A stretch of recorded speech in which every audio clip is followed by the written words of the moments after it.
penong ka traffic branch berchecking lagi kali kita put tentang ini pakit seat itu di Bolero di Pickup itu di pakit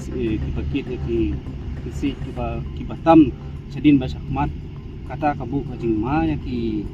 we ki kali babut Chadin kamtam kapor menmit but ni check road ki driver ki buat kampun sin dala mit ki driver ki segi buat itu kabuk jing ma ki we ki kali ki bayat ki kini highway kumtam kasi ni pilong kene ga checking kat to kat ne ki driver ki don ki nilap ki tikiat but ndai tang kini kit seat ndai ki tu ki turis baro hingi checking si kat nilap te don ki di kiat ka ko ki ya kali kumtang ni na traffic branch aga jing alam jing ni si jongi ni check kat pangila di kat ba naduk meneng sedang nadu for new baje ni sedang te pun ki bang nilap ki badi kiat gidon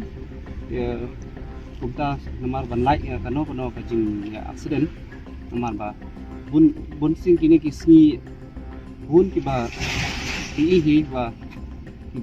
yap accident ki ba bun ha kini national highway na kata kalau man like kini ki accident kini ambun sin ga yalam saka ba ya accident kini kamtam ki driver ki ba niat turmur bun sin ki ba niat turmur ga yalam saka jingdu ya ka bensin bre ba pindu bensin bre kumta ni naga remote police ni check mata ki ka kamtam ni traffic police lompak kalau ke bank ki bangi ke kam ni bele ban check kumta ni ke kam tu ka bangila ni check ni kali kamtam ni kan ni tadi bagi pasnya de kamtam kini ki scooty ki banyak scooty ki bike tar gejuhi Bunsin ai awareness program kini ban hong ki helmet ban tak ki helmet ya ki bike ni scooty omdei tangi ki banyak hendai ki basong hadin ro kumju hi